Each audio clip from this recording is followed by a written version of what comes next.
நாம் இப்போ பார்க்குற தலைப்பு வந்து துன்பத்திலிருந்து மீண்டு வர. இதுக்கு ஆன்மீகத்துக்கு என்ன சம்மந்தம் அப்படின்னா இருக்குது. இன்னொன்று இது நம்ம சேனலோட 30வது வீடியோ.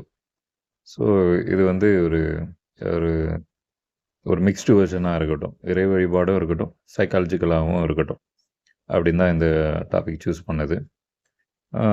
துன்பத்திலிருந்து மீண்டு வர. துன்பம்னா என்னது? துன்பம்னா ஏகப்பட்ட துன்பம் இருக்குது. நம்பிக்கை துரோகம் இருக்குது, கடன் பிரச்சனை இருக்குது, அன்புக்குரியவர்களோட இழப்பு, உயிரிழப்பு குறிப்பாக அது இருக்குது. நம்ம நம்பினவங்க நம்மளை ஏமாற்றிட்டு போகிறது இருக்குது. நிறையா துன்பங்கள் இருக்குது. வாழ்க்கையில் வந்து 1% தான் இன்பம், 99% வந்து துன்பம் தான். இது யதார்த்தம். இந்த 1% இன்பன்றது தான் இந்த 99% பேலன்ஸ் பண்ணுறதுக்காக இருக்குது.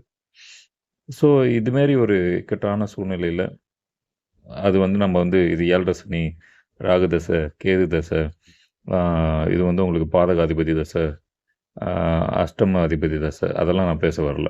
அது எந்த தசையாக இருக்கட்டும் எனக்கு அதை பற்றி அவங்களுக்கு தெரிய வேண்டிய அவசியமும் கிடையாது. ஆனால் அது துன்பம், சைக்காலஜிக்கலாக அது துன்பம். அது இதுலேருந்து வெளியே வர்றதுக்கு எனக்கு என்ன தேவை, இறை வழிபாட்டில் என்ன தேவை, தனிப்பட்ட முறையில் நான் எப்படி அதை எதிர்கொள்ளணும் அப்படின்னா ஒரே விஷயந்தான். முதலாவது, நீங்கள் இறை வழிபாட்டில் சொல்கிறேன், உங்கள் வீட்டுக்கு அருகாமையில் இருக்கக்கூடிய எந்த விநாயகரோ, அது எந்த விநாயகர் வேணா இருக்கட்டும், என்ன பேரோட வேணா இருக்கட்டும், போய் ஒரு தேங்காய் உடைச்சி கற்பூரம் தீபம் ஒன்று ஏற்றி பிரார்த்தனை பண்ணிங்க. ஐயா, நான் முற்பிறவியில் செய்து ஏதோ ஒரு வினையின் பயன்தான் இங்கே இப்படி ஒரு துன்பத்தை அனுபவிக்கிறேன். நான் அதில் வந்து நான் உணர்கிறேன், இதுலேருந்து மீண்டு வரணும்னு நினைக்கிறேன். நான் நல்லது செய்ய ஆசைப்பட்றேன், என்னை மன்னிச்சிரு, உன்னிடம் சரணாகதி அடைகிறேன், என் தடைகள்லாம் நிவர்த்தி செய்து நான் மீண்டு வர வழிகாட்டு அப்படின்னு ஒரு பிரார்த்தனை வச்சுங்க.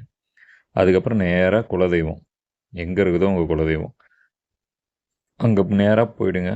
அந்த குலதெய்வத்துக்கு போய் உட்காந்துங்க. ஐயா, ஏதோ நான் முற்பிறவி செய்த கர்மா தான், நான் என் வினை பயன்தான் இது, நான் உணர்கிறேன், நான் சரணாகதி அடைகிறேன் உங்ககிட்ட. அது தான தர்மத்தின் வழியில் தான் நான் போகணுன்னு நினைக்கிறேன். நான் உணர்ந்துட்டேன், ஏதோ தப்பு பண்ணியிருக்கேன், நான் இங்கே அனுபவிக்கிறேன், என்னை காப்பாற்றுங்க, என்னை மீண்டு வர்றதுக்கு நீங்கள் துணை புரிங்க, நீ என் கூட இருங்க அப்படின்னு ஒரு பிரார்த்தனை பண்ணிங்க. 2வது. 3வது, உங்கள் வீட்டுக்கு நீங்கள் எங்கே இருக்கிறீங்களோ உங்கள் வீட்டுக்கு அருகாமையில் இருக்கக்கூடிய சித்தர் ஜீவ சமாதிகள், அது எதுவாக வேணா இருக்கட்டும், இந்த விநாயகரும் உங்கள் குலதெய்வம் தான் அந்த சித்தர் ஜீவ சமாதிகளையும் வந்து வழிகாட்டுவாங்க. அதனால் தவறாக இருக்காது. நீங்கள் போய் பிரார்த்தனை பண்ணுறீங்களா, ரெண்டுமே தவறாக இருக்கவே இருக்காது. நீங்கள் விசாரிங்க, இல்லை உங்களை தேடியே வரும். அது உங்களோட புண்ணியத்தை பொறுத்து உங்களை தேடி வரலாம், இல்லை கொஞ்சம் காலதாமதம்னா நீங்கள் தேடி போக வேண்டியிருக்கும், அவ்வளோதான் வித்தியாசம். போய் தேடுங்க. தேட பார்த்து நிச்சயமாக பக்கத்தில் யாருன்னா ஒருத்தர் சொல்லுவாங்க, இங்கே ஒரு சித்தர் ஜீவ சமாதி இருக்கிறாரு அப்படின்னு சொல்லுவாங்க. அதுதான் உங்களுக்கான ஜீவ சமாதி. போய் உட்காருங்க. உட்காந்து பார்த்து ஒரு உணவு சம்மந்தப்பட்ட பொருள் எதனா வாங்கிட்டு போங்க. உங்களால் முடிஞ்சது ஏதோ ஒரு 10 ரூபா பிஸ்கெட் பாக்கெட்டு, ரொம்ப எளிமையாக சொல்கிறேன், 10 ரூபா பிஸ்கெட் பாக்கெட்டு வாங்கி எடுத்துன்னு போயிட்டு அங்கே வச்சுருங்க. ரொம்ப கொஞ்சம் இருந்தால் அரிசி வாங்கி கொடுக்கலாம், 1 கிலோ அரிசியாவது கொடுங்க. இல்லை காய்கறி பொருள் அன்னதானம் அங்கே கொடுப்பாங்க சித்தர் ஜீவ சமாதியில். அதுக்கு உங்களால் முடிஞ்ச உதவிகளை எதனா செய்யுங்க. எளிமையாக தான் சொல்கிறேன், ஒரு பிஸ்கெட் பாக்கெட்லேருந்து நான் ஆரம்பிக்கிறேன், நீங்கள் உங்களால் முடிஞ்சது செஞ்சுங்க. அதை செஞ்சுட்டு போயிட்டு ஒரு 5 நல்லெண்ணெய் தீபம் ஏற்றிட்டு ஒரு உட்காந்துருங்க தயவுசெய்து. அது எவ்வளோ நேரமோ நீங்களாச்சு அவராச்சு உட்காந்து அவர்கிட்ட அப்படியே சாஷ்டாங்கமாக விழுந்துருங்க. ஐயா, நான் செய்தது தவறு தான், என்னை மன்னிச்சிருங்க, நான் நன்மை செய்கிறதுக்கு ரெடியாக இருக்கேன், தான தர்ம வழியில் செல்ல முயற்சி செய்கிறேன், நீங்கள் என் கூட இருங்க, எனக்கு வழி தெரியல, என்னை வழிகாட்டுங்க, இந்த பிரச்சனைலேருந்து என்னை காப்பாற்றி வெளியே கொண்டு வாங்க ஐயா, எனக்கு எதுவும் தெரியல, உங்களோட சரணாகதி அடைகிறேன்னு சொல்லி சாஷ்டாங்கமாக விழுந்துருங்க. விழுந்துட்டு நீங்கள் அங்கே உட்காருங்க. அது ஜீவ சமாதி. போயிட்டீங்களா, இப்போ இது விளக்கு போட்டிங்க, உட்காந்துட்டீங்க, ஒரு 20 நிமிஷம் உட்காருங்க. உட்காந்து முடிச்சு அந்த சித்தர் ஜீவ சமாதியோட ஐயாவோட படத்தை கேளுங்க, அங்கே விற்பாங்க, நிச்சயமாக இருக்கும். ஒரு 2 படம் வாங்கிக்கோங்க. ஒன்று எடுத்துகிட்டு வந்து உங்கள் வீட்டு வாசல் எந்த திசையில் வேணால் வாசல் இருக்கட்டும், அந்த வாசலை பார்த்த மாரி அந்த படத்தை உங்கள் வீட்டில் மாட்டுங்க. 1 பூஜை ரூமில் ஐயாவோட படத்தை எடுத்துன்னு போய் வச்சுருங்க. புரியுதுங்களா? ஐயாவோட படத்தை நீங்கள் வச்சுருங்க. கரெக்டாக பூஜை ரூமில் உங்களுக்கு டைரெக்ஷன் வேணும் அப்படின்னு சொன்னீங்கன்னா வடமேற்கில் கரெக்டாக வைக்கணும். வடமேற்கு பூஜை ரூமில் வடமேற்கு எங்கே இருக்குன்னு பார்த்து அங்கே நீங்கள் வந்து சித்தர் ஜீவ சமாதி படங்களை வச்சுக்கிறது வந்து ரொம்ப விசேஷம். நீங்கள் இது பண்ணிட்டீங்களா, இது நீங்கள் ரெகுலராக நீங்கள் வீட்டில் பூஜை பண்ணிக்க போகிறீங்க. ஐயாவை வந்து எப்போ உங்களுக்கு வீட்டு பக்கத்துலன்றதுனால அடிக்கடி டெய்லியுமே கூட பாருங்கள். முடியலைன்னா ஒரு 3 ஊதுவத்தி வீட்டில் நீங்கள் காட்டிட்டு அவரோட திருநீர் அங்கேருந்து எடுத்துன்னு வந்து வச்சுட்டு அதை டெய்லியும் வச்சுக்கிட்டு எப்பப்பெல்லாம் ஃப்ரீயாக இருக்கீங்களோ அவரை நீங்கள் பார்த்துட்டு வாங்க. நிச்சயமாக சொல்கிறேன், அதிசயம் நடக்கும் உங்கள் வாழ்க்கையில். பிரச்சனைன்னு நீங்கள் நினச்சது உங்கள் மனம் இன்னும் பக்குவம் அடையும்.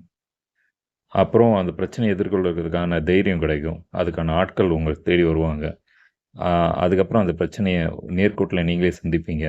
இல்ல ஃபைனலா நீங்க உணர்வீங்க ஒண்ணே ஒண்ணு தான். அறியாமை தான் நம்மள இவ்வளோ தூரம் அ பயத்தையும், இந்த பிரச்சனையிலயும் மாட்ட வச்சது. வினை பயன் தான் நம்ம அனுபவிக்கிறதுக்கு காரணமா இருக்குது. இது 2த்தையும் நீங்க உணர்வீங்க.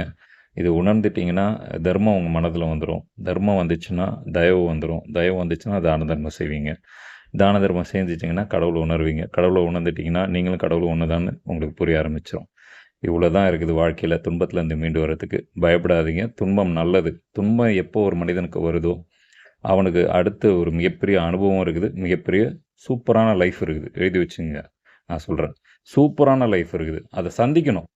அத சந்திக்காம நீங்க வந்து ஆ தற்கொலை அதுமாரி முடிக்க தயவுசெய்து போகாதீங்க. சந்திங்க. தயவுசெய்து சந்திங்க.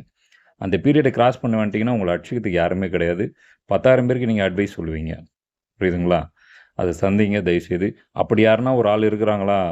நீங்க பார்த்துருக்கீங்களான்னா, எல்லாருமே பார்த்துருப்பீங்க. நானும் அதுலேருந்து மீண்டு வந்த ஒரு ஆள் தான். இது தைரியமாவே சொல்றேன் நானு. ஸோ, இதனால வந்து இத மட்டும் ஃபாலோ பண்ணுங்க. அறியாமை தான் பயத்த குடுக்கும். தன்னம்பிக்கை கொள்ளுங்க.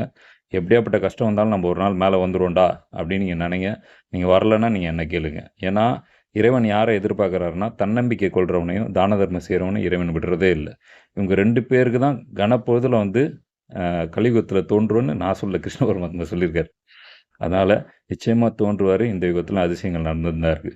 தயவுசெய்து தவறான எண்ணங்கள் வேணவே வேணாம். தாழ்வு மனப்பான்மை கொள்ளவே கொள்ளாதீங்க. துணிஞ்சு நில்லுங்க. தைரியமா இருங்க. ஆண்டவன புடிங்க. மத்ததெல்லாம் தள்ளுங்க. இந்த மனிதர்கள் அப்படி, அந்த மனிதர்கள் அப்படிலாம் கிடையாது. தேவையே இல்ல. நம்ம வாழ்றதுக்காக வந்திருக்கிறோம். நம்ம வாழ்வோம். 4 பேருக்கு நல்லது பண்ணுவோம். நம்ம வேலைய பார்த்துட்டு போயிட்டே இருப்போம். ஆண்டவன் நம்ம கூட இருப்பான். நன்றி, வணக்கம்.